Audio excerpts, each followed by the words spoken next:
Hey guys. Hey. Shaking. How we doing? Shaking.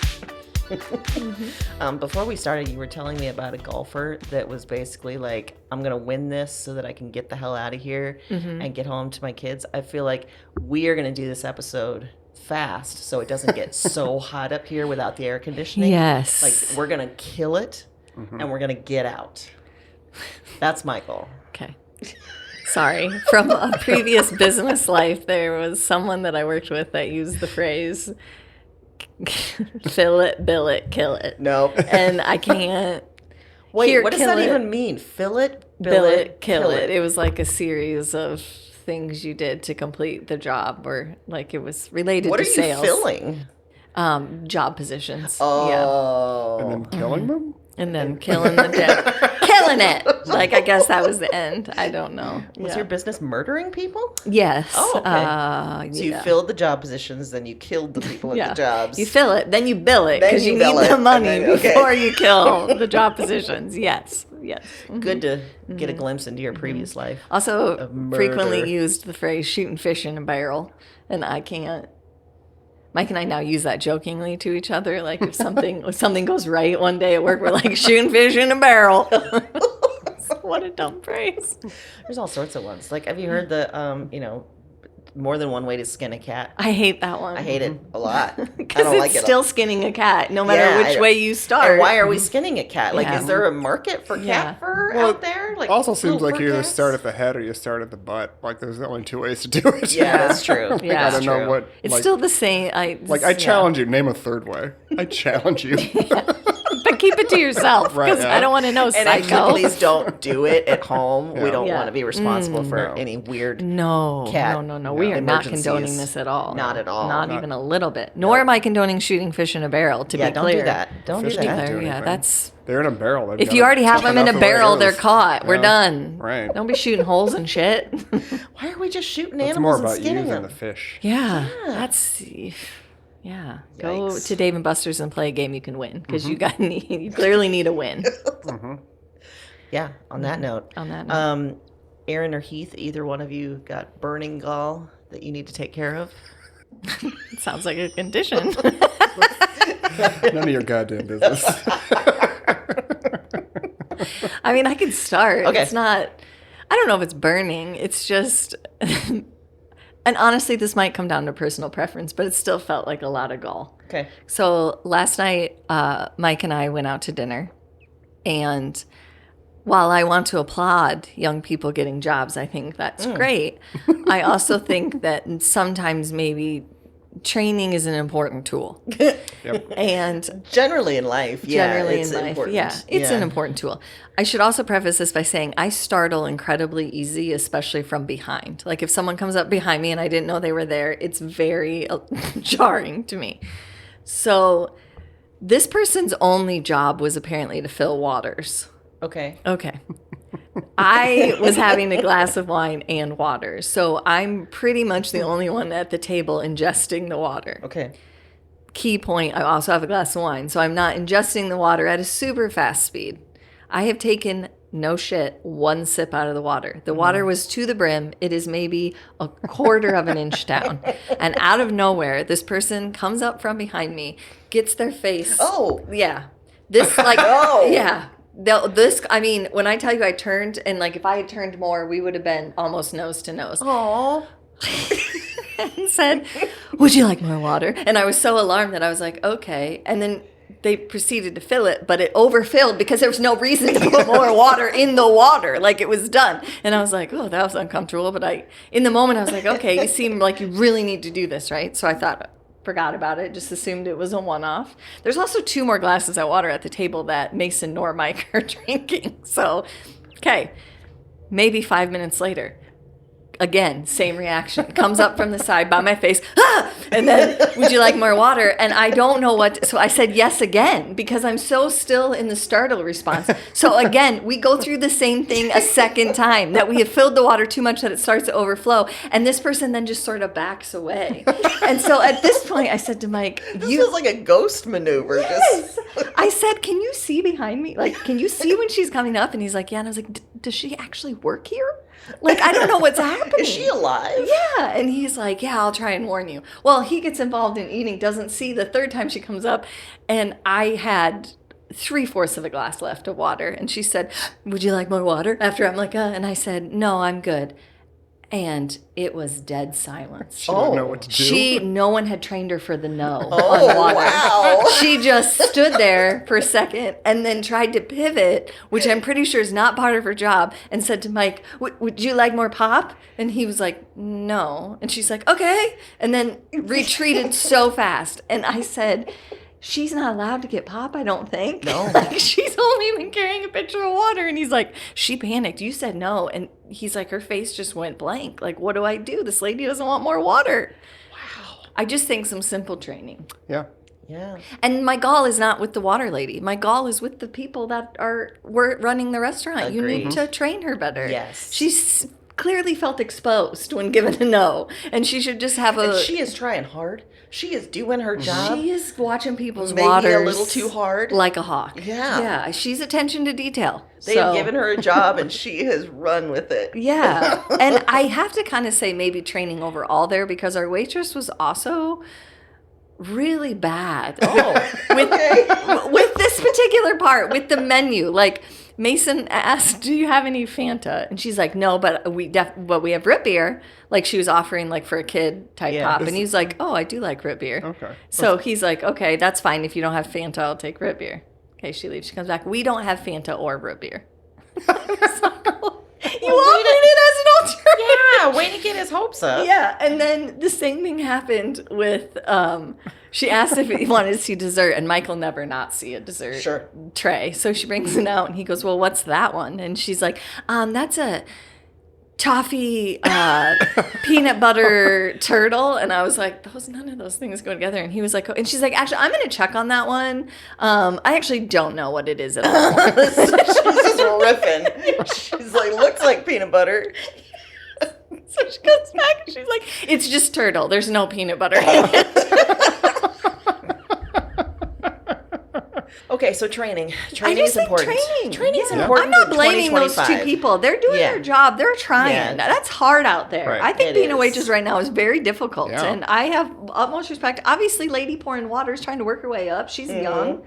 I love that too. I just think They just need to put themselves in the diner's position and be like, if you, a lady pouring water, was eating, would you want someone coming up every time you took a sip of water? nose to nose. Right? I Yeah. think that's that's not- part of the training. Yeah. It's just personal space. Personal like space is good. you're risking dropping your whole pitcher of water because my startle You're reaction is risking large. getting smacked. Yes. Yeah. Yeah. It's too close, ma'am. All right, Heath, what's your goal? I think my goal is parking lots. Oh. We were talking about this a little bit earlier, We but were. parking lots with your fucking potholes and it being 20 degrees hotter there than it is everywhere else. Yeah. And it just, get over yourself. Yeah. Get out of here.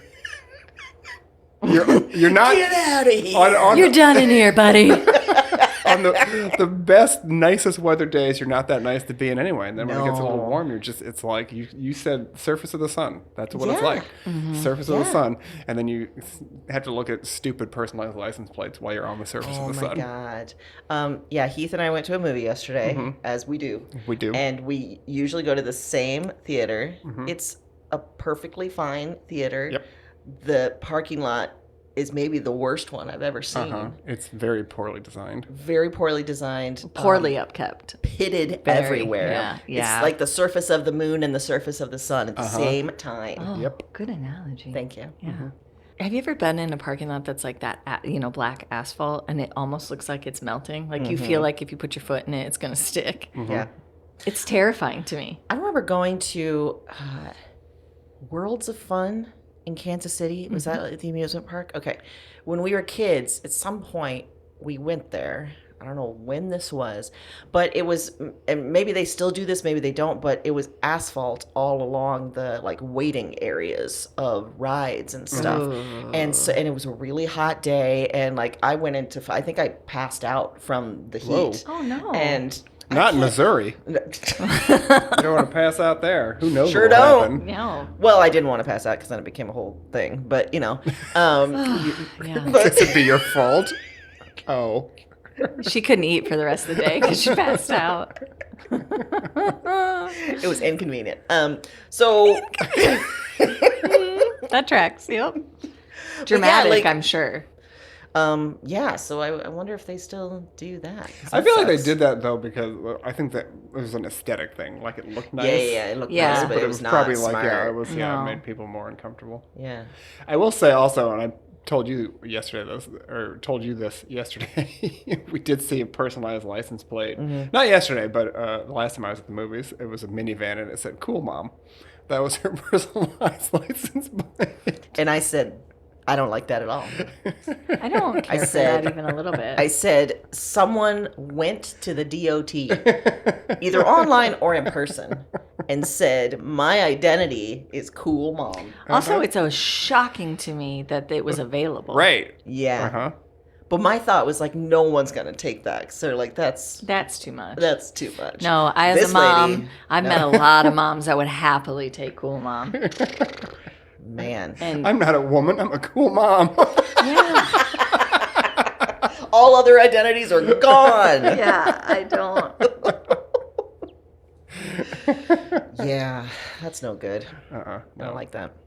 Also, actually, nothing about being a mom is super cool. Well, it's all kind of degrading.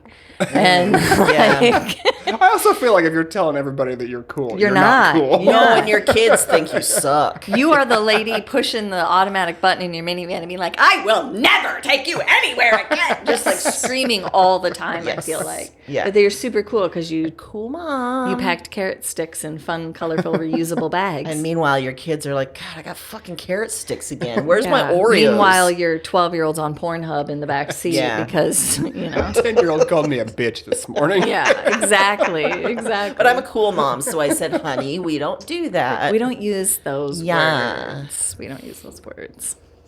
Well, my gall is my dehumidifier. Oh, that motherfucker. Yeah. Specifically, though, the marketing team behind my dehumidifier. Oh. Because do tell. We are having a humid, swampy summer here in Des Moines, Iowa. Yeah, corn sweat. What you might call... corn sweat. I forgot they called it corn sweat. It's what you might call gross. If you're alive, you'll call it gross. And we're a struggling. Parking lot, you fucking love it.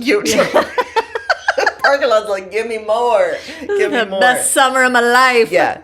So we are all struggling, but the marketing team, when they sold me this dehumidifier, and when I say sold me, I mean on Amazon, they wrote some copy. I was going to say they didn't come to your door, right? No. That's gross.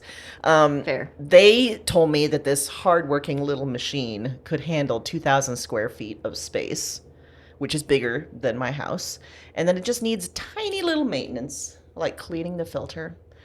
But they lied because my machine is valiantly trying to battle back this humidity. It's impossible. It is going through 2 buckets full of water a day and beeping at me like, here we go, time to unload. And it's doing its job, but it's trying to live up to promises made up by some randos in the copy department. And it's failing because of that. I'll tell you that we're getting a lot of calls for drywall falling in and stuff because it's so humid and humidifiers aren't keeping up. Dehumidifiers. Wow. Yeah, just from like the air conditioning pipes and stuff are sweating so bad because they're trying to keep up and This morning when we woke up, I went out to our living room and our air conditioner is on 71 degrees. It's not really that cold, but it was so humid outside that the windows had fogged over. Yes, yep. Ours have too. Yeah. Mm-hmm. And when you go outside and when your glasses start fogging up right away, that's a real fun. Mm-hmm. That's a fun thing. Yeah. Mm-hmm. So, my house is old. It's cranky. And it's like a menopausal woman. And that once it gets hot, it's really hard to cool down. Yeah. And I get it. And you, little Daryl, my dehumidifier, you're working hard. You're working hard, but your marketing team gave me promises. Yeah. And so what I ended up doing is buying a clone of Daryl And so we're going to have a dehumidifier on each level. Whoa. And I we're like going to that. see It's if like that... it's like we're in the White House. I know. Yeah. And we're going to see if that, lessens the burden somewhat. What is the second one's name going to be? I don't know yet. My initial thought was Daryl too, but that's not fair. No. That's not good. We need to give him or her. What about Cheryl? Daryl and Cheryl? Oh my God, that's it. That's Cheryl and that's a Daryl. nice team. I like that a Yeah, lot. That's a I'm nice going to move team. Daryl upstairs because he's done his time. A man couldn't do it, so you had to bring in a woman. Exactly. That's what it is. The Wow. best man for the That's a good job point. is a woman. Yes. Yeah. Yes. I love that. So Cheryl is, I think she's arriving today, and she's got a job ahead of her. She does, but she's coming prepared. You know She's she coming will. prepared, yeah. You're well rested, Cheryl. Yeah. Yeah. Hope you slept on the trip because Hope whoever made you knew what humidity was, because I don't know if the creators did yeah, or the marketers, because they should be in Iowa right now. Yes. Yeah. testing their products. Yes. Yeah. They Yeah. made a humidifier for like the desert, not one for the corn sweat land. yes, Yeah. that's it. Like I think no one's tested it. Just like doctors don't test things on women, the dehumidifier industry has not tested on corn sweat. It So hasn't. they don't know what they're doing. No. They don't realize that they could be revolutionary in their field if they just came here and tried. Yeah. Also, I feel like each time corn sweat comes up, it's like a joke, but it's a real thing. It is a real thing, but I don't know what it is about it. I don't either. Something about it pisses me off, and I can't quite put my finger on it. Like, I'm just like, okay, I get it. Yeah. Well, we have a bunch of corn sweat. Whatever. It's the worst. This is all that it is outside. You can tell me it's corn sweat. You can tell me that it's, the humidity's 1,000%, because that's a new percentage. That's a real thing, apparently. Cool. That's fine, but Yeah. it doesn't change the fact that I can't leave my house. No. Corn or not. Also, No. I thought the crops were coming in. The crime sweet corn's on every corner. What is going on? I don't know, but this also, I think it makes me upset too, because it reminds me that State Fair is coming, and and I hate that time. So this whole That would be a good time to tell you that I got you tickets to see Leonard Skinner at the State Fair, just so you know.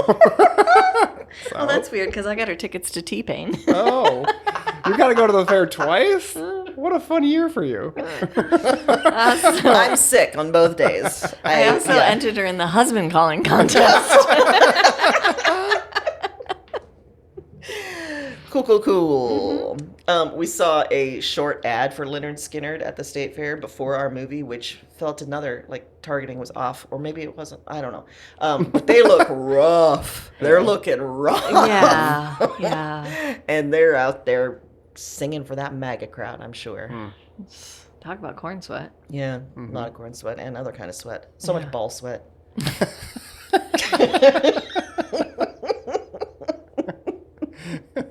Ball and testicle sweat. Just balls are testicles. So ball and I know. I was you know going to I'm say, saying, what are yeah. you differentiating there? But I liked it. I was going to go with it. Well, should we do a recap before we move on? Yeah, why not? So in our You previous should probably say something I brought for today. So in our previous episode on 1992, I talked about the real world. You did. That was a good one. I also talked about the abject failure of the Equal Rights Amendment in Iowa and how it dashed my little spirit. Another sad tale in Amy's childhood. Good times. Aaron, you told us about crisscross Make you jump. and the first time you fell in love with a boy with backwards pants. You did. Was that also the boy that drank the milk carton weird? No, Oh, that was a different guy. one? Okay. Apparently, I have a thing for Yeah. being a weirdo. Yeah. Sorry, Mike. I don't know what that says about you. You also talked about John Gotti. Mm-hmm. And you talked about Taco Bell expanding to Mexico, which was a sound business plan. Perfect. Yeah. No notes. Great plan. Heath, you told us about Billy Ray Cyrus's Achy Breaky Heart, and I was mad at you for that. I fucking brought. That's literally one of the things I brought. Seriously?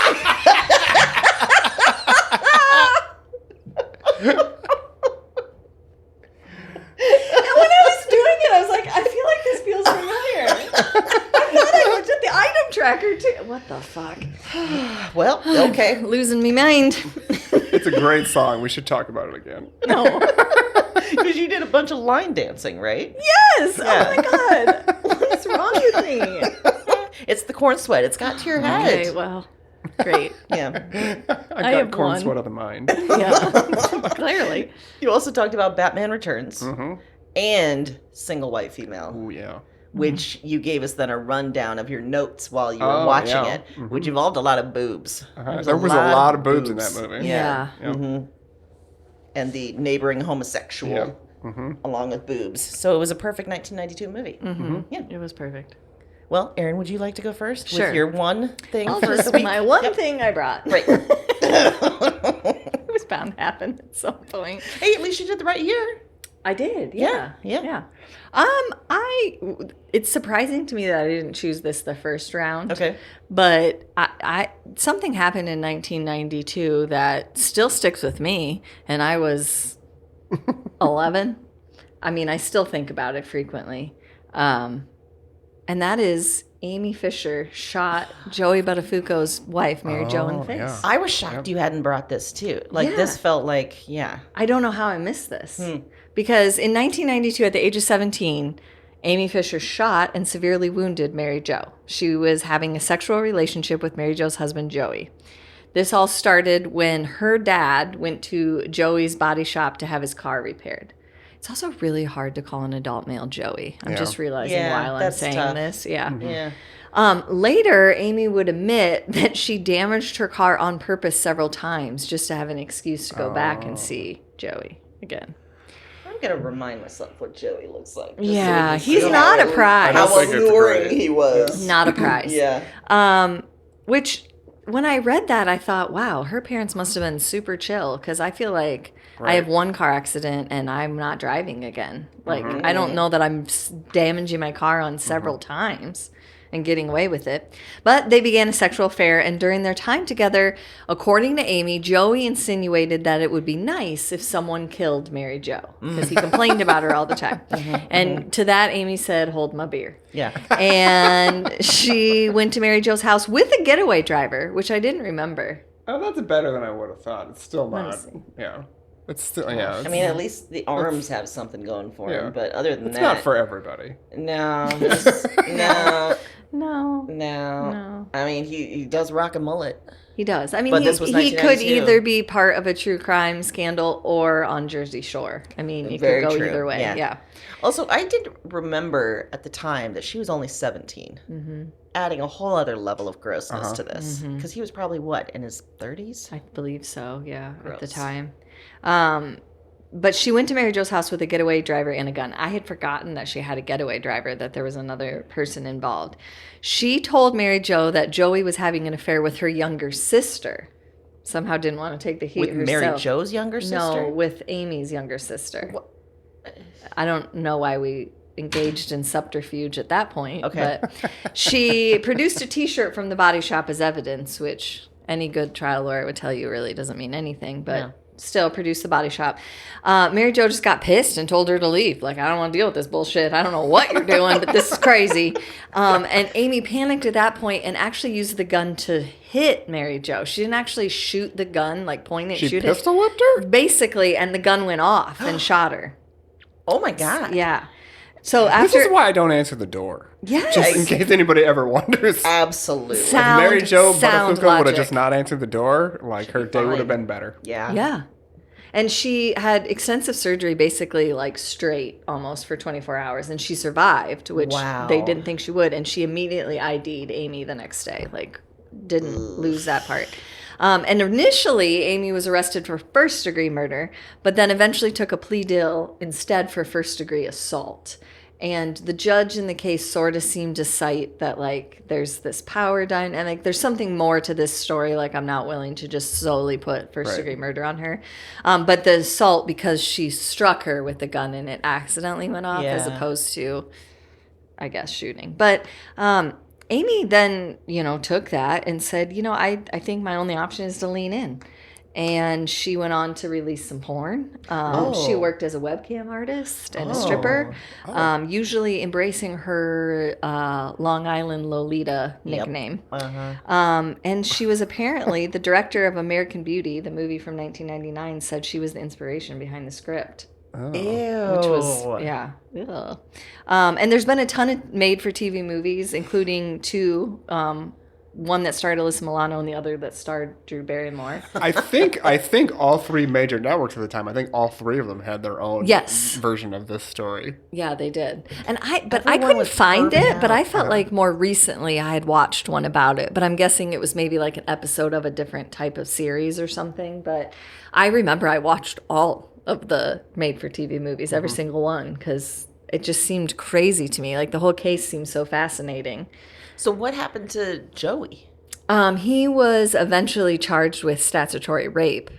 Okay. But he wasn't charged for his part in the... They could never prove that he specifically said that, or it was kind of he said, she said. He didn't have any part in the planning. He didn't know that she was going, at least that they could prove. So the story was that she was just such a vixen at 17 that she was able to seduce this older man and convince him to kill her. Okay, cool. Yep.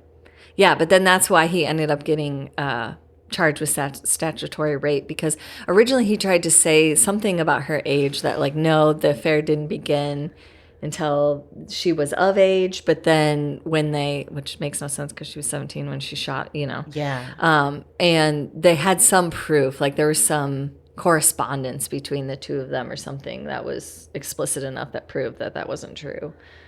Or maybe that's what he said at first, was that there was nothing physical between them, that she had made this up. Like he kind of tried to lean into the crazy single white female of it all. Sure. Yeah. So There was a lot of like stories around that then, like movies that were made with that whole trope of the young girl that was just nuts. it made me feel bad in a way. Like when I read where she went after that, like she married a guy who then basically secretly taped them having sex and tried to sell it, and that's what kind of started the whole porn thing. She reconciled with him and then got money for the tape, but I was just like, oh man, that's like a bad trajectory, Yeah. Like, and being manipulated along that trajectory. Yeah. Like, Yeah. maybe she like wanted to flirt with him and stuff, but yeah. again, he was an adult. She was a kid. Yeah, it just was. Yeah, it made me sad that that's like the route that she took. But, but I guess she was quoted at one time saying that she would continue doing porn and stripping and all of that stuff until someone told her they didn't want to see her with clothes off. Oh, And I was like, no. I don't know if that's your bar. Also, there's places I don't think anyone will ever tell you that. No. Like, Yeah. there's corners of the dark web where you're never going to reach that age. No. Ay. Yeah. So Was Lorena Bobbitt around this time too? I think that was a little bit later. A little bit later? it was it later. I think couldn't remember. somehow would get Buttafuoco and Bobbitt confused in my head. Yeah. And, like time-wise, but they were both terrible, terrible people. But I was getting confused because it must have been John Bobbitt then that went on to like have a whole porn career and a weird thing because of his dick. Yeah. Yeah. But they're both in that same sort of true crime tawdry. Yes. It's very tawdry. Yes, Very that's a tawdry. good word. Yeah, that's the right word Yes. for it, for sure. Yeah. Yeah. What about you, Heath? The Hand That Rocks the Cradle is a movie I want to talk about now. Let's talk about this one. Another crazy girl. Another crazy lady. The Hand That Rocks the Cradle came out in January of 1992. It stars Rebecca De Mornay as the wife of a Seattle obstetrician whose name is Dr. Victor Mott. But she's not just a doctor's wife, she's also a psychopath. 2 for 1. You can be She's- two yeah. things. Yeah. Layers. This is what we mean when we say Both layers. and yeah. Peel it like an onion. But let's get to how she became a psychopath. I think that's important. to I talk do, about. yeah. I It like is. a journey. Yeah. Yep. Claire Bartel is a pregnant lady in Seattle. Okay. She's minding her own business at her obstetrician appointment when Dr. Mott gets molested. Obviously, Claire is upset, and after discussing with her husband, she reports the doctor. And after she reports his behavior, 4 more women come forward and report that Dr. Mott got molested with them too. That's called consequences. Yeah. So since he didn't want to get arrested, Dr. Mott commits suicide. Yep. And since he was named in a bunch of lawsuits, his assets are all frozen. And since he committed suicide, he voided his life insurance policy. So to make matters worse, Dr. Mott's pregnant wife, she suffers a miscarriage. Mm-hmm. So Mrs. Mott does the only thing you can do in this kind of situation. She assumes a fake identity and gets a job as the nanny for the Bartell family so she can ruin Claire's life, just like Claire ruined hers. Yes. This is the logical next step. Yes. I Yeah. mean, I can see where you got there, I guess. Yeah. Yep. Did you see this movie? No, I've never seen this movie, and I'm already horrified because I think this is going to go so bad. Yeah, Okay. Yeah, it does. Yeah. All right. I don't like the title, just knowing that she's the nanny. I don't like Yeah. it. No, I don't like where this is going. it's dark. So a nanny wasn't the only position that the Bartells were hiring for. They were also hired Solomon, a handyman, to help around the house.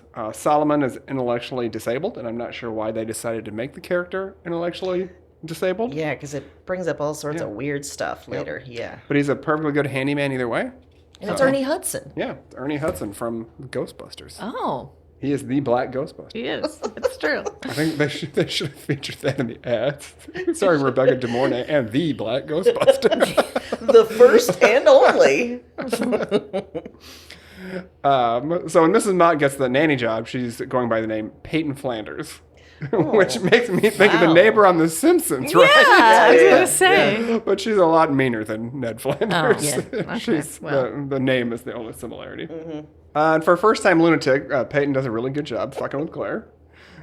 Since her miscarriage, she's kept her breast milk production going by using a breast pump. And then she starts breastfeeding Claire's baby without Claire knowing about it. Because she knows it will upset Claire when the baby won't take her boob. Right? Yeah. Which, you know, This is some nefarious fuckery. as a non-mom, I do know that, you know, I've heard moms complain like, you know, they feel bad because, you know, the babe does not want to eat that way.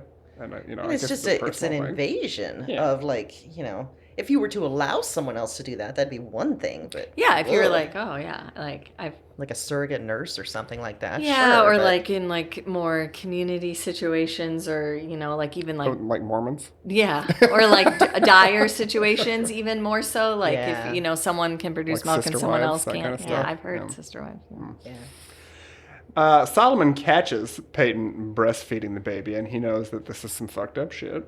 But to keep him from squealing on her, Peyton hides some of Claire's daughter's underpants in Solomon's toolbox to get him fired. Pretty gross. Yep. Pretty gross. Emma, that's Claire's daughter, really liked Solomon and blames his leaving on her mom because they don't really tell the daughter why. But Peyton like kind of insinuates that it was and there was a her mom's horrific decision. scene where they discover it and then they confront him, and it's just, yeah.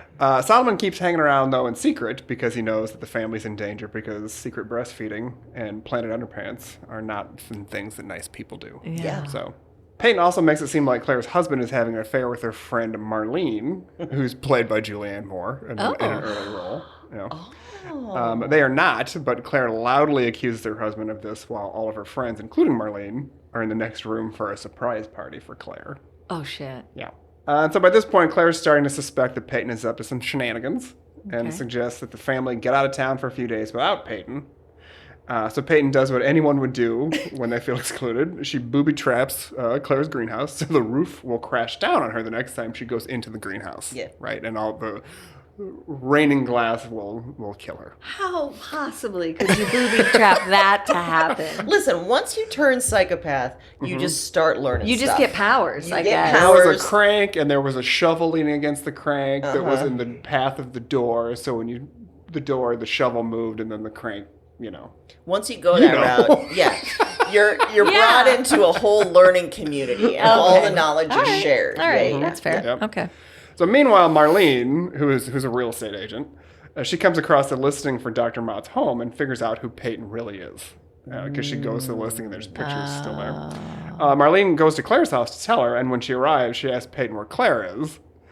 Knowing that she's been caught, Peyton tells Marlene that Claire is in the greenhouse, where Jesus. Marlene is killed by the shower falling glass that Peyton had set up for Claire. Now what are you going to do? You wasted a perfectly good booby trap on the realtor. Yeah. Well, while Marlene is in the greenhouse being dead, Peyton goes around the Being house dead. and empties all of Claire's inhalers that she uses for her asthma and then takes the kids on a walk. How do you empty an inhaler? She used like a needle to just put it in there and just sort of let all the stuff come out. Yeah. Okay. I just was imagining her. Oh, that's in there. Oh, no. Oh, yeah. No. Yeah, Peyton wasn't doing that, but that's Claire doing that because Claire comes home, finds Marlene's body, has an asthma attack because she's freaking out, and then Oliver, she's just. They're all empty. Claire ends up in the hospital, and while she's there, Peyton tries to hump her husband, and he shuts that down. But for some reason, lets her keep working with their family. Like, I don't know. Like, it seems like that would be like, get out. Yeah. So after she's out of the hospital, Claire visits Marlene's office, and she figures out who Peyton really is, and then comes home and... I mean, I like the movie, but this was... She punches Peyton so hard that she lifts up off the ground and flies backwards across the dining room table and lands on the other side. And it's like, fucking pro wrestlers couldn't punch you that hard. But when you're enraged, when you find out your nanny is a psychopath, you know, magic takes over. Yeah. But it's still satisfying. It was satisfying to see that finally, you know, in these types of movies, when they finally figure out and they've got hard evidence, you know, it's nice. So Peyton leaves, and Claire and family decide to head to a hotel for the night because, you know, they feel unsafe. Of course, Peyton gets up after the punch, and they just let her leave. Right, yeah.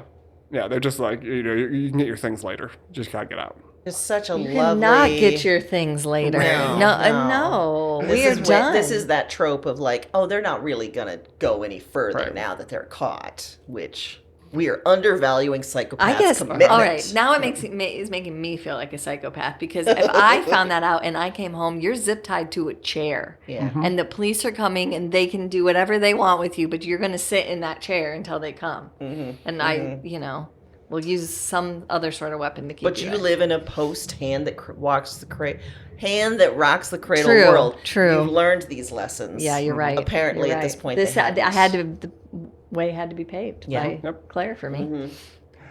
So obviously, of course, as we've been discussing, Peyton doesn't really leave. She just comes back, and Claire's husband.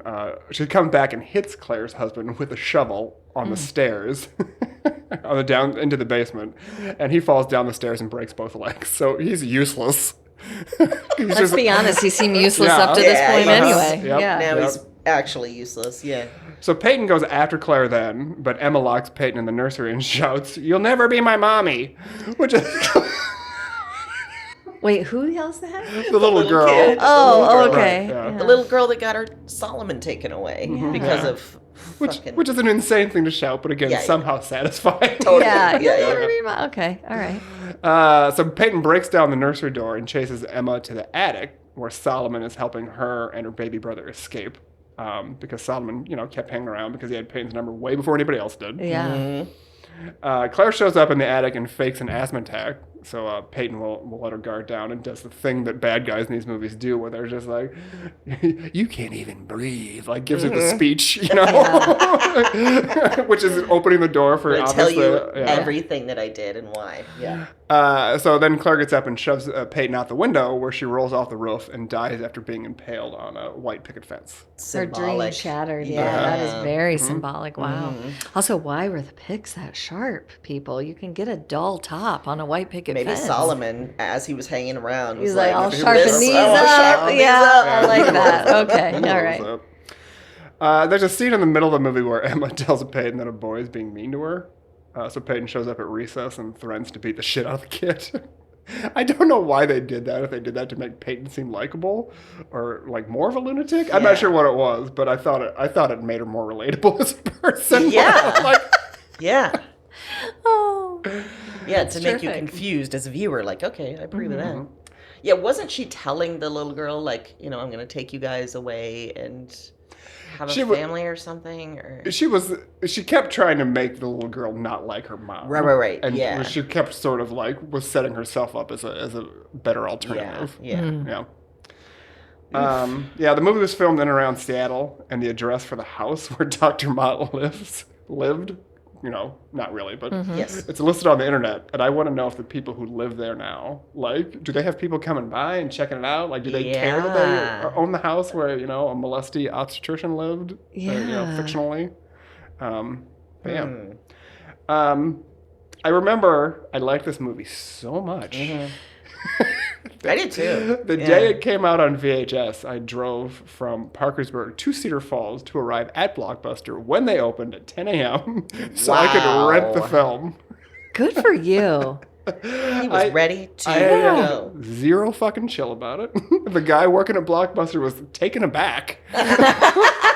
That this person came in at 10 a.m. in 9 seconds. What is this 17-year-old doing here? Went straight to the new release wall and grabbed a copy of The Hand That Rocks the Cradle, and I watched the fuck out of that for the 3 days I had it. I Well, love remember that. too, there was such a long period between it being in the theater Yeah. and so you were waiting. You were like, I need this again in my life. And Curtis Hanson directed this movie. He directed L.A. Confidential. Oh, Yeah. So this is one of his earlier movies.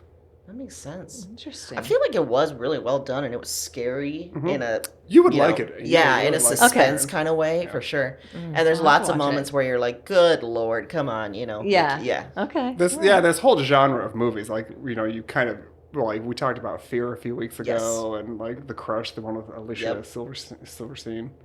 Where you're just come on, fucking figure it out, figure it out, Yes, figure it out. yeah. And then they finally do it. It's like, I know those are the ones I say I hate, but I always get sucked in. Oh you know? yeah, I'm this like, "Come on, just this figure it out." one Yeah. would suck you in. It's Yeah. very Okay.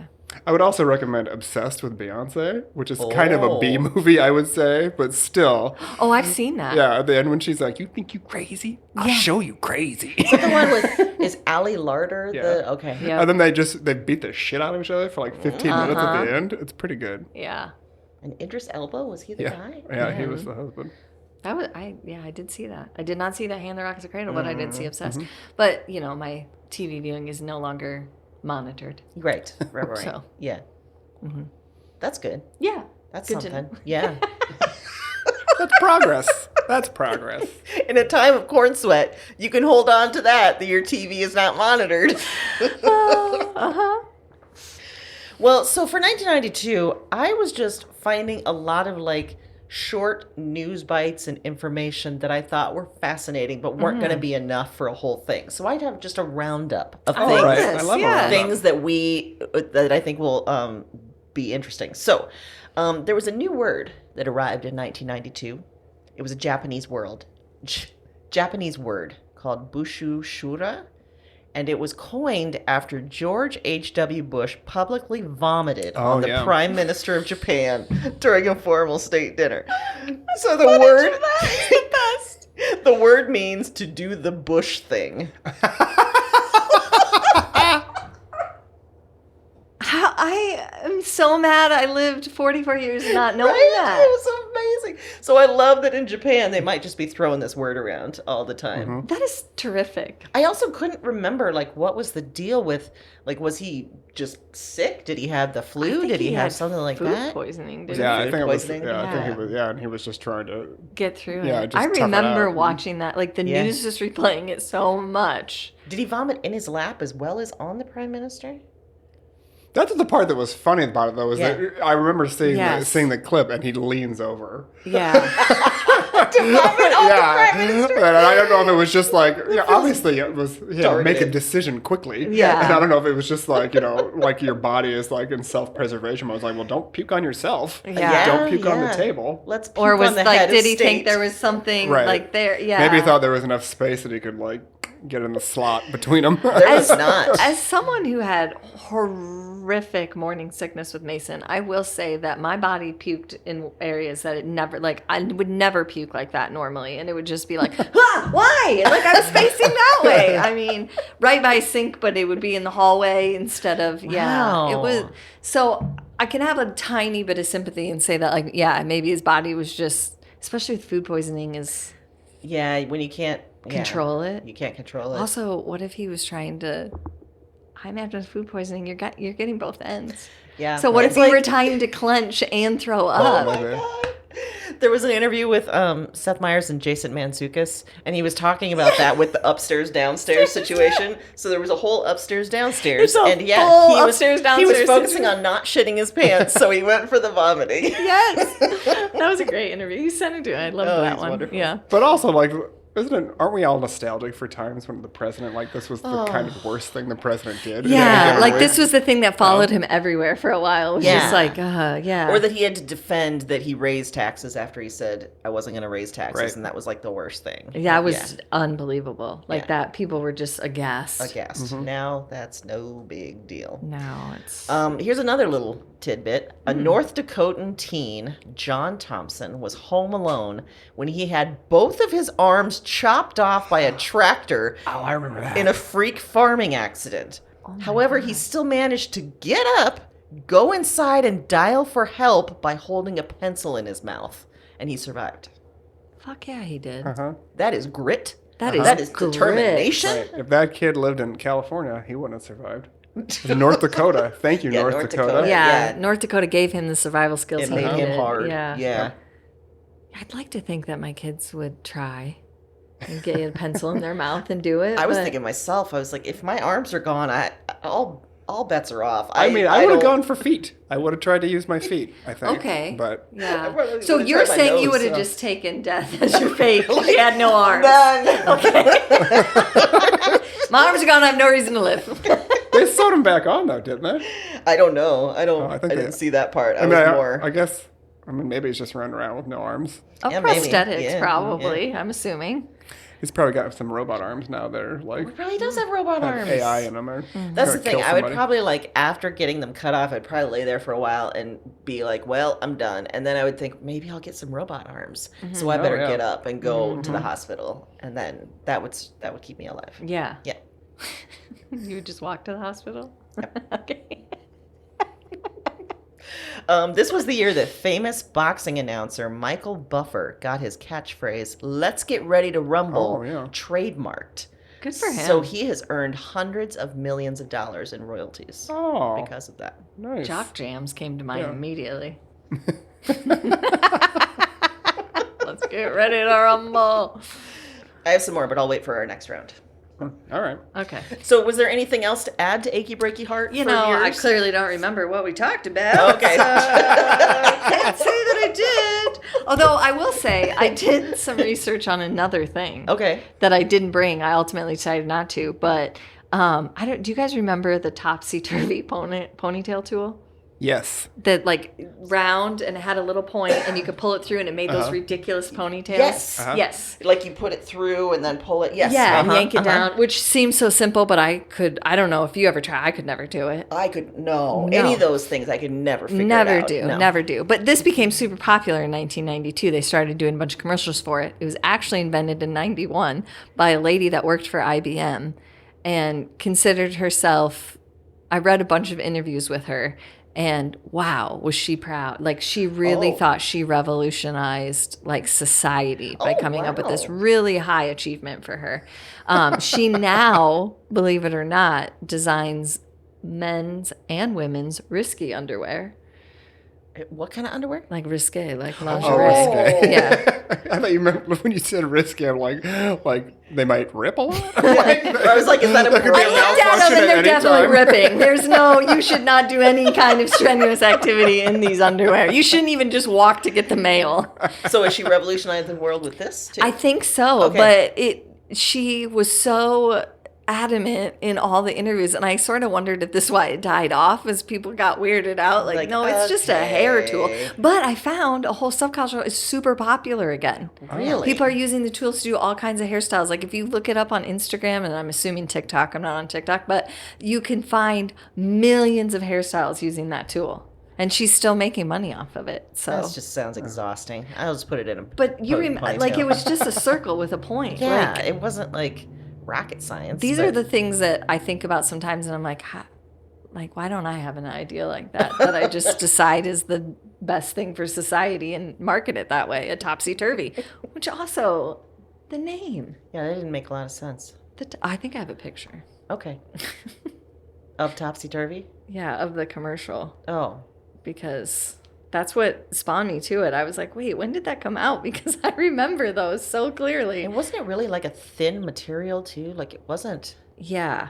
Well, I don't have a picture of the actual tool. Yeah, it was flimsy. But did you ever try it? Oh yeah, I Yeah. tried that and Everything. I think I tried to bump it at one point. Oh, I tried to bump yeah. it. Yeah. None of those I could ever get to work for me. No, could never get them to look right. Also, think about that. We were literally Well, that shouldn't taking... stop you. I remember lots of people I've seen trying to use the bump it, and it did not look right, and they were still out in public. That's true. However, I just had more of a like, okay, I'm not even going to Oh, try you had this. self-respect? Okay. Yes, I did. Thank you for framing it that way. Yes. I remember specifically the first time I did a hairstyle that I saw on someone else that I went to school with, and then that's when I realized, like, not all hairstyles look good on everyone. Exactly. There's Yeah. times where I was like, oh, that's not for me. Yeah. Okay. Yeah. That's fine. That's A okay. generation of young women got the Rachel, and they shouldn't have. Yeah. No, Yeah. no. What about you, Heath?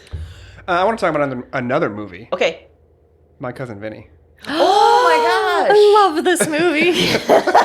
Yes, this is played great. A lot This is at great. the Willard household.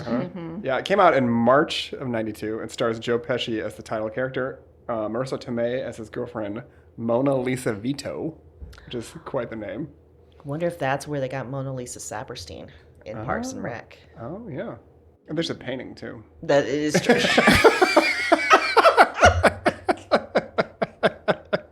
True. Oh, we've reached the point where Aaron's out. That's good. There's a painting. Good. Yep. Oh, God. All right. Moving right along. And Ralph Macchio's in it, too. He's Vinny's cousin, Bill Gambini. Yes. The movie begins with Bill and his friend Stan. They're at a convenience store in Georgia. They're both college students in New York. They're taking a road trip through the South, as one does. After they leave the convenience store, Bill realizes that he accidentally shoplifted a can of tuna. He had put it in his pocket when they were shopping, and he didn't intentionally steal it, allegedly, whatever Karate Kid. Yeah. Unbeknownst to Bill and Stan, the convenience store has been robbed and the store clerk murdered after they leave. So it was a real bad day at that convenience store. Yeah. So after they had left, that's Yeah. when the thing. Yep. Okay. Yeah. Soon after, they're pulled over by the police, and when Bill confesses to accidentally stealing the can of tuna, the police take that as a confession for robbing the convenience store and murdering the clerk. Which logically that follows. Yep. Yeah. It feels exactly like what would happen in Yeah. that situation. Yeah. We did it, boys! We did it! Done it. Record time. Who wants to go home and have tuna and noodles, am I right? Just grab some out of the evidence case. Yeah. Tuna helper for me! Bill knows that his cousin Vinny is a lawyer, so he calls him and asks him to come down to Georgia to represent them. Then he comes down to help along with his girlfriend, Mona Lisa. But it turns out he hasn't really been a lawyer very long. He kept taking the bar exam for a while and kept failing, but it's just recently passed. But the family kind of felt like he had a lot more experience than he did. The prosecution presents a strong case, but all their evidence is circumstantial. Vinny doesn't realize that he can review prosecution's evidence legally until Mona Lisa tells him that he can. She also encourages him to interview the prosecution's witnesses, which he realizes would be a good idea. So, she's kind of... She's doing the work. Yeah. Right, as with Here we go Daryl and again. Cheryl. Yep. Yeah. The lady is sort of The like... lady's doing it. Gonna have to come in and take care of it. She's saving the day. Mona Lisa has a personal interest in Vinny winning the case, and it's not only because she doesn't want Bill and Stan to go to jail for murder. You see, Vinny told her that he'd marry her, but not until after he won his first case. So she's looking to get married. Seems It's always like the a way to do it. I delaying think. ploy. Yeah. Yeah, I mean, Yep. that's sometimes when I wonder if maybe my fight or flight is real strong. Because I think if you say, I have to do this before I marry you, I'd be like, I'm good, I think. I'm going to go, Yeah. actually. Yeah. This feels deeply uncomfortable now. Yeah. I don't want that. Yeah. I'm not trying to trick you, so I don't. Yeah, I don't. This want doesn't it. feel No. great. Yeah. No. It turns out, though, that once Vinny is actually prepared, he started doing a pretty good job. So, using his newly acquired knowledge of how long it takes to cook grits, which he learned while in a diner, That's right. he's able to force one of the prosecution's witnesses to admit that his perception of when the crime took place was wrong. Because he was in the middle of making grits and he couldn't have seen what he said he saw. Then he also shows that the other witnesses for the prosecution couldn't have seen what they claimed to have seen because of objects obstructing their view, and it turns out that one of the prosecution's witnesses was legally blind. I remember that, part whole really scene, well. Yeah. like walking back with the tape measure and Yeah. yeah. So with all his witnesses discredited, the prosecutor brings in an FBI analyst who testifies that the tire markings at the scene of the crime match those that would be left by the 1964 Buick Skylark, the car that Bill and Stan were driving. The trial breaks for lunch, and Vinny argues with Mona Lisa because he's stressed out. But then he realizes that one of the pictures that Mona Lisa took is the key to a not guilty verdict because she had her disposable camera and she was taking pictures this whole time. So when the trial resumes, Vinny calls Mona Lisa to testify. She's still pissed at him. Mm-hmm. She's on the stand as an expert witness because she and her family have worked as mechanics for years. This scene. This is so good. Yeah. You mean a bad? She names off 15,000 car parts. So after reviewing the picture, Mona Lisa realizes that the tire marks at the scene couldn't have been left by the 1964 Buick Skylark because it has independent rear suspension and positive traction. Duh! And the tire marks shown in the photo were definitely made by a car that does not have independent rear suspension and positive traction. But you know what car doesn't have independent rear suspension or positive traction? The 1963 Pontiac Tempest. Oh, shit. The sheriff arrives in the courtroom and testifies that two men matching the description of the defendants had been arrested nearby while they were driving a stolen car that was a 1963 Pontiac Tempest. Oh, my God. They also had a gun on them that matched the description of the murder weapon, so case dismissed. Also, what the fuck, Georgia? You had these other guys with the weapon. Uh-huh. You had these guys with a can of tuna, and you went that route. Yeah. Yep. Seems like maybe there should just be a little conversation. Yeah. Uh-huh. Mm-hmm. Mm-hmm. Marissa Tomei won an Academy Award for Best Supporting Actress for her work in the film, which a lot of people were surprised about. I did not realize that. Yeah. Really? Yeah. Damn.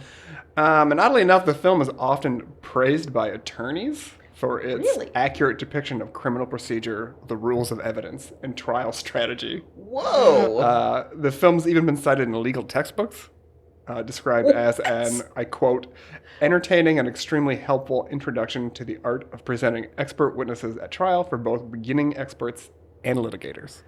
Damn, but we were just entertained. We didn't realize it was educational. It gave me the same feeling that one Brady Bunch episode does where they drop the book. Oh, yes. Like, it felt like that. You know, like, you're going to get him in a really good gotcha. Like, and I just loved it when, she was able to knock the socks off of everyone in that courtroom. When that guy was all, condescending. It was like, how would you know? Blah, blah, blah. Yeah. Yeah, no, when she's on the stand and she's pissed and then she realizes what she's doing and that she knows this and she's saving them and like you can kind of see that switch. It was good. She did a good job. Yes. Yeah. Good acting. Did they end up getting married? I forget. I think there was a joke about it at the end, but they didn't show the wedding in the movie. Yeah. Yeah. That should have been a sequel. My Cousin Vinny's Wedding. They missed an opportunity. My big fat cousin Vinny's wedding. Yeah, my big fat cousin Vinny's wedding. Exactly. I can't wait for more roundups. What else you got? Because you were full of them. I got stuff. Let's see what I got. Did you know that Marlon Wayans? I did. Thank you. Marlon Wayans was cast as Robin in the 1992 film Batman Returns. Really? And he still receives income despite his character getting cut from the film. Huh. Good for you. I didn't realize there was Robin in 1992? Yeah, I didn't realize, one, that there was a Robin storyline intended for Batman Returns. And two, we had a black Robin. And that he's still getting money from it. So good for him. Because lots of people get cut from movies. They don't get money for it, I don't think. Yeah. But that would have been a very interesting, different movie. Yeah. I would have liked to see the script for that. Yeah. Like what they thought was going to happen with that. And also Marlon Wayans. He couldn't have been very old in 1992. He had to be real young. Because his brothers were they were still on In Living Color. Yeah. And it was going gangbusters at the time. Mm-hmm. Yeah. National Public Radio ran a spot with former President Richard Nixon saying he was running for president again. It was an actor, not Nixon, and this segment was an April Fool's prank. And I would say it's not a great one. I would say that's not a good plan. NPR should probably stay out of the April Fool's Day jokes. It's not a good plan, because I imagine everyone in 1992 was like, no thanks. Gross. I mean, even now, Richard Nixon would be a pretty big improvement. Yeah. I was going to say, if you said it now, you'd be like, okay. Yeah. Sure. Yeah. Anything. Help us. Because there was a there was a scandal that you broke into the Democratic. That's kids stuff. What are we talking about? That is, we got Zach Nunn doing that here. Yeah. I mean, he's putting baby monitors in places. Yeah. So It's all that's child's play. That's nothing. The rock band Weezer got its name this year because frontman Rivers Cuomo had the nickname due to his asthma, and the band thought it would make a great name when they formed in 1992. Oh, all right.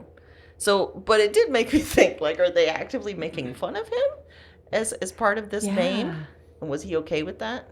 It's also interesting that they called a whole band just after him. I mean, if that's his nickname. I mean, Oh, that's a good point. Maybe there were all these names floating around of like Rivers Cuomo and his 3 or something, and they're like, gotcha. How about this? We'll still talk about you, but we're gonna call it Weezer. You're gonna call you Weezer. Yeah.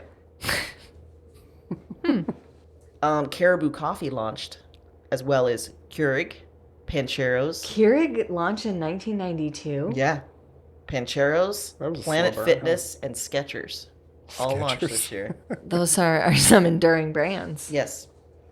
I feel like Pancheros really gained popularity in the last decade or so, though. Like, they just, I don't know what it is. Maybe I'm just more aware of it, but all of my children would murder someone for Pancheros. Wow. Like, they freaking love it. There was a Pancheros at Iowa when I was in school there. So it was just a few years after this. Oh, okay. So it must have been relatively new Getting at the it, time. yeah. Yeah. The first text message ever sent was on December 3rd, 1992. Ooh. It was sent by a 22-year-old test engineer from his computer to a phone. And the message said, "Merry Christmas." So he was just texting himself and told himself Merry Christmas. I don't hate Which it. was kind of nice. Yeah. I mean, I send myself cookies on my birthday that say "Love Aaron," so. I'm going to bring that up the next time someone talks about the war on Christmas. Like, well, the first text message was about Christmas, so you're fine. Yeah. Mm-hmm. Your Starbucks cup is fine. Also this year, the Mall of America opened in I remember Bloomington, that. Minnesota. That was a big deal. That was It a was big huge deal. Yeah. It had 330 stores and 10,000 employees. Ugh. But it was like such a huge deal. I remember everyone here thinking about when we going to go. Yeah, I It's a remember. trip up north and My aunt lived in that area, so it was like, it was a euphoric, like, we are going. This is a destination. I don't remember what was in the Mall of America. Do you? There was the Knott's Camp Snoopy in the middle of it. Yeah. Yes. The, Yeah, like, yeah. small amusement park. Yeah. But I remember, like, going later as an adult, and there was, like, 4 different American Eagles in it. There was, like, 3 different... Like, there was lots of... Because it was so big. Yeah. There was just lots of... Yeah. The same Like store. centers or Yeah. something. Okay. Yeah. Now and it seems like they tried, like, there was a Rainforest Cafe, which That's now right. is like, but then was There was a Huge. Hooters there. I remember eating at the Hooters there in a Planet Hollywood. okay. yeah. Oh, yeah. The Planet Hollywood was a draw. Oh, that's yeah. right. Yeah, because the whole top floor was like an entertainment thing Yeah, at there's night. a movie Yeah. theater. It up had there, a I think. nightclub at one Yeah. point, and That's like right. like more like sit down, nicer restaurants on that floor. Yeah. Yeah. And then they had a lot of crime problems, so they got rid of the A lot of crack problems? crime problems. So Oh. they got rid of that like kind of entertainment thing on that top Oh, floor. did they? Yeah. They have like movie theaters and stuff now, but it doesn't have that club. Because I think there was a comedy club up there at one Yeah. point, and Yeah. yeah. And then it had its own, basically, kind of like Disney World, right? Where there's like hotels and stuff that surrounded it, and parking lots and things like that. There's Yeah. 2 now that are directly like conjoined with it. Like you Really? can go out, you're like out your hotel lobby, you're in the mall. So Wow. yeah, So you don't even have to go outside into Minnesota. you don't. No. All right, got one more for you. On January 7th of this year, AT&T introduced the video phone, priced at $1,499, and they described it as the world's first full-color motion video phone. That's a mouthful. That allowed home telephone customers to send and receive video images as well as spoken words. So a lot of explanation there that we probably didn't need at the time. Right. But also now it's just the thing, but like So at the time, on your home phone, you could record a video and send it to someone else, and I vice imagine versa. you had to get this very special phone. I imagine probably had to have a whole unique setup, right? Because we Yeah. didn't really have webcams No. at this Right. point. We didn't have any of Yeah. that. Well, and you can only call people that had the phone too. 'Cause Exactly. Yeah. So they had very to have it, limited, too. Yeah. very Yeah. limited So- audience. You rich assholes can only call other rich assholes. Yeah. Oh, this was when, we started a rich billionaire club. Yeah. Yeah. It's With your going video super phones. well. It's going Yeah. so great. So that was 1992 and some Oh. quick sound bites. I liked all of Little those. news items. And I learned that if my arms get chopped off, I do have grit and determination to save myself. I have questions about your plan, but yes, I do. You did at the end demonstrate grit. Before we go, can we circle back to you just mentioned that you send yourself cookies. Can you tell everyone about your lovely birthday gift to yourself? Yeah. There was a place in the mall where I grew up that had phenomenal cookies. They were warm, always like out of the oven. And that's all they sold was cookies, little things of milk, pop, whatever. I worked in the mall at B. Dalton, so I'd always go there and get a cookie and a little thing of milk for a quarter. It's my favorite break time snack. So they're not in Mason City anymore. They're only in Clear Lake, but they're also in Ames. And every year on my birthday, a week before the birthday, I order a dozen monster cookies because their monster cookies are the best in the whole world. And I send them, but they require that you enter a message. Like, you can't skip it. So I write, "Happy birthday, love, Erin," every time. And I just wonder if they're like, her name's Erin. I wonder if she has a friend named Erin, or no, it's going to her home address, the same one as the credit card. And when you receive them, do you open up that card and you're like, oh, thanks, past Erin. Yeah, sometimes I put it on the fridge until Mike's like, let's take it down. I don't know. I think that's a great idea. And they arrive fresh and delicious. So it's a great, Wow. just a little thing I do for me. And then best birthday present you get. Yeah, exactly. Good idea. Love it. Yeah.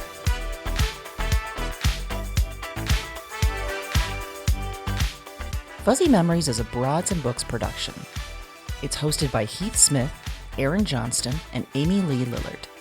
Be sure to follow us at Fuzzy Memories Pod on Instagram for clips and highlights. See you next time.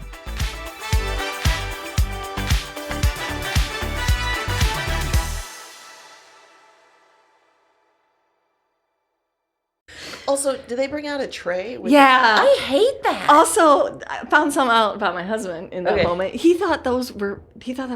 He thought those were the pieces we were getting. I was like, honey, there's companies that make those. And he's like, no, Yeah. I think those are real. I think they just leave them for like 3 days. I was like, they do not. No. They do not. No. No. No. This is like one of those tricks that we learned about for commercials when they Yeah. pour glue on the cereal instead of milk To make so it that, look, so it doesn't wilt. Yeah. Yeah. It's trickery. Touched it on the way out. So Okay. we figured out that they weren't. Yeah. I said, go ahead.